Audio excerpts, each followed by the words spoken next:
Bab 1. Kerajinan dari bahan lunak. Tujuan dari pelajaran ini yang pertama, peserta didik diharapkan mampu memahami pengertian dan prinsip kerajinan bahan lunak. Kemudian yang kedua, peserta didik dapat memahami jenis dan karakteristik bahan lunak untuk membuat kerajinan. Mari kita lihat latar belakang. Seperti yang kita ketahui bahwa Indonesia memiliki kekayaan alam dan keindahan dari tanah air, dari berbagai ribuan pulau. Kekayaan alam dan budaya Indonesia merupakan modal munculnya keberagaman produk kerajinan di Indonesia. Kerajinan di Indonesia yang unik menjadi ciri khas setiap daerah masing-masing. Hal tersebut dapat kita lihat dari berbagai karya kerajinan yang terbentuk melalui bentuk, gaya yang berguna untuk memenuhi kebutuhan hidup praktis seperti souvenir pesta pernikahan, pelengkap pesta ulang tahun, pesta perpisahan, dan perabotan kebutuhan hidup sehari-hari, serta banyak lagi hal-hal lain yang dapat kita terima, yang dapat kita rasakan untuk kebutuhan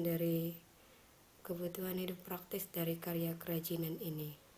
Kemudian kerajinan juga dapat dijadikan sebagai sarana untuk memperkenalkan keragaman budaya daerah Nusantara karena memiliki corak dan bentuk yang berbeda-beda, sehingga kita boleh saling mengenal suatu daerah di tanah air ini melalui kerajinan yang dihasilkan.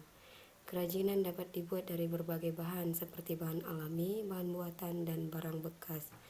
Salah satu yang mendominasi pasar adalah kerajinan bahan lunak, karena kelebihannya membangkitkan pesona, daya pikat, keindahan, praktis, dan nilai ekonomi. Kita lanjutkan pada pengertian dan prinsip kerajinan bahan lunak yang pertama. Dari pengertian, kerajinan bahan lunak itu merupakan produk kerajinan yang dibuat menggunakan bahan dasar yang bersifat lunak, yaitu lentur, lembut, empuk, dan mudah dibentuk, serta memperhatikan unsur estetika dan ergonomis. Yang dimaksud dengan unsur estetika itu merupakan mengutamakan nilai-nilai keindahan dengan prinsip kesatuan, keselarasan, keseimbangan, dan kontras, sehingga menimbulkan perasaan yang nyaman, nikmat, bahagia, agung, dan rasa senang. Kemudian yang kedua, memiliki unsur ergonomis, yaitu mengutamakan aspek fungsi atau kegunaan dengan berprinsip pada keamanan, kenyamanan, dan keluasan. Kita lanjutkan prinsip kerajinan dari bahan lunak. Prinsip ini merupakan teknik yang perlu kita perhatikan di dalam membuat suatu kerajinan. Kemudian juga perlu mempertimbangkan aspek pemaduannya, yaitu penggunaan bahan lain dengan warna dan bentuk yang berbeda, tetapi tetap padu dengan bahan dasarnya. Maka ada 3 prinsip yang digunakan. Yang pertama, melalui keterampilan tangan atau manual. Yang kedua, keterampilan teknik, pemaduan antara keterampilan tangan dan juga dengan berbagai teknik alat yang digunakan. Kemudian yang ketiga itu keterampilan dengan mengutamakan juga ciri khas kedaerahan atau tradisional. Keterampilan teknik ini masih dipengaruhi oleh adat istiadat setempat. Kemudian yang kedua itu fungsi kerajinan dari bahan lunak, yang ada 2, yaitu fungsi pakai dan fungsi hias. Yang fungsi pakai ini artinya kerajinan itu dapat digunakan sebagai benda pakai dalam kehidupan sehari-hari seperti alat, wadah, atau pelengkap busana. Unsur keindahannya hanya sebagai pendukung saja. Kemudian sebagai fungsi hias artinya karya kerajinan ini hanya menonjolkan aspek keindahannya saja daripada aspek kegunaan. Karya kerajinan ini dibuat untuk pajangan atau hiasan atau elemen statis dan lain sebagainya. Kita lanjutkan di jenis dan karakteristik bahan lunak untuk membuat kerajinan. Dari jenis, kerajinan bahan lunak terdiri dari 2, yaitu bahan lunak alami dan bahan lunak buatan. Yang pertama, bahan lunak alami merupakan bahan yang berasal dari alam sekitar dan pengolahannya juga secara alami, tidak dicampur dengan bahan buatan lainnya. Beberapa contoh diantaranya yang pertama serat alam. Serat alam ini merupakan bahan lunak yang berasal dari alam seperti daun pandan, eceng gondok, pelepah daun pisang, daun jagung, dan lain sebagainya. Teknik pembuatannya juga dengan cara menganyam. Hasil kerajinan ini misalnya tas, dompet, tikar, topi, dan lain sebagainya. Kemudian bahan lunak alami contoh lainnya itu adalah kulit hewan seperti kulit sapi, kulit kambing, kerbau, buaya, dan lain sebagainya. Sifatnya ini lebih tahan lama, lentur, dan mudah dibentuk. Contoh lainnya itu tanah liat. Tanah liat ini sudah tidak asing lagi dan seringkali kita jumpai di lingkungan sekitar kita.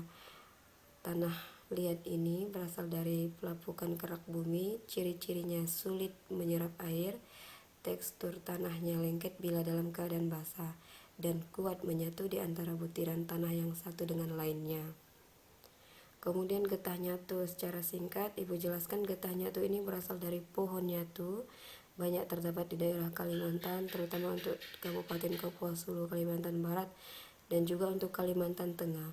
Ciri-cirinya getahnya ini berwarna putih dan memudahkan untuk diberi warna. Jika akan dibentuk, maka getah nyatu tersebut harus direbus terlebih dahulu supaya elastis dan mudah dibentuk. Jika dipanaskan akan lunak, namun jika dibiarkan lama-kelamaan akan mengeras. Kalian boleh untuk menambah wawasan, boleh cari informasi sebanyak-banyaknya tentang getah nyatu. Ada gambarnya, ada tanamannya, juga akan Ibu tampilkan secara singkat nanti. Kemudian floor clay ini berasal dari adonan tepung yang dilumat hingga kalis dan mudah dibentuk. Proses pembuatannya dicampur dengan air. Kekurangannya tidak tahan air karena akan mudah rusak. Selanjutnya, jenis bahan lunak yang kedua adalah bahan lunak buatan. Bahan lunak buatan ini merupakan kombinasi atau campuran atau perpaduan bahan alam dan bahan buatan dari kimia. Jenisnya yang pertama fiberglass. Kalian pasti sudah mengetahui karya kerajinan dari fiberglass, kemudian juga contoh karakteristik bahannya seperti apa. Fiberglass ini merupakan campuran beberapa bahan kimia yang bereaksi satu sama lain dan mengalami pengerasan waktu tertentu. Kelebihannya murah, mudah dibentuk, ringan, dan fleksibel. Kemudian plasticine clay ini terbuat dari komposisi tepung terigu, tepung tapioka, dan tepung beras yang dicampur dengan lem dan pengawet makanan. Sedangkan polimer clay ini dikeringkan dengan cara di oven, dipanaskan. Persamaannya pada tekstur padat dan warna yang cerah. Bedanya ini polimer clay tidak mengandung minyak, sedangkan plasticine mengandung minyak. Kemudian mengeras, sedangkan plasticine tetap seperti semula.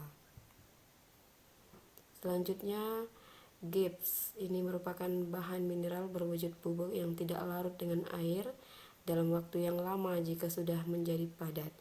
Prosesnya harus dicairkan terlebih dahulu, kemudian dibentuk seperti yang diinginkan, dan harus dibuat cetakan atau model terlebih dahulu.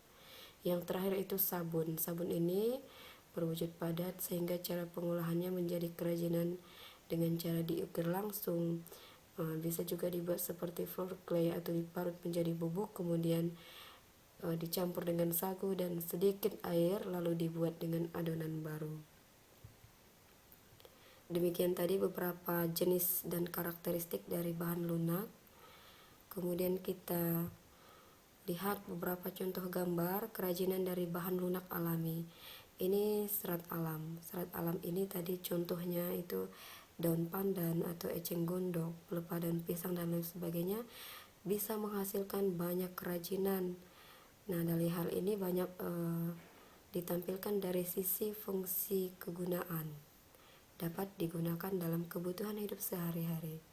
Kemudian kerajinan dari bahan getah nyatu. Nah, ini contoh gambarnya, mungkin ada di Nangapino, daerah pedalaman, bisa dijumpai atau ada yang sudah pernah mengenal bahkan memanfaatkan getah nyatu ini juga untuk berbagai kerajinan yang ada di Melawi.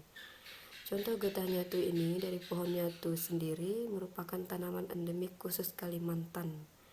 Nah, bahan pembuatan getah nyatu air panas, bahan pewarna. Ini beberapa gambar dan contoh karya kerajinannya.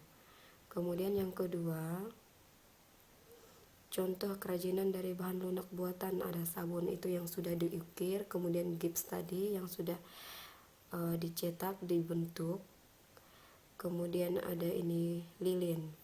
Nah, sebenarnya masih banyak lagi contoh-contoh karya kerajinan lainnya dari bahan alami maupun bahan buatan. Untuk lebih mendalami, Ibu mengajak kalian untuk melanjutkan tugas latihan untuk memperdalam wawasan pengetahuan kalian. Yang pertama, membuat clipping tentang karya kerajinan bahan lunak alami dan bahan lunak buatan. Clipping ini dibentuk, dikumpulkan data informasi, dikumpulkan dalam satu bundel kertas. Itu tentang kerajinan dari bahan alam dan buatan. Cantumkan jenis karyanya apa, misalnya dari bahan lunak alami. Yang pertama itu bisa dari tanah liat, cantumkan gambarnya, kemudian dijelaskan atau diberi keterangan pada setiap gambar. Begitu seterusnya. Setelah itu kalian tentukan berbagai macam kerajinan dari bahan buatan, misalnya dari polimer clay. Nah, tentukan gambarnya, dicantumkan, kemudian juga diberi penjelasan. Demikian yang dapat Ibu sampaikan. Mohon diperhatikan bersama untuk pengembangan wawasan pengetahuan kalian mengenai kerajinan dari bahan lunak. Contohnya juga dalam kehidupan sehari-hari, dan kalian nanti kumpulkan dengan jadwal yang akan Ibu tentukan kemudian. Terima kasih.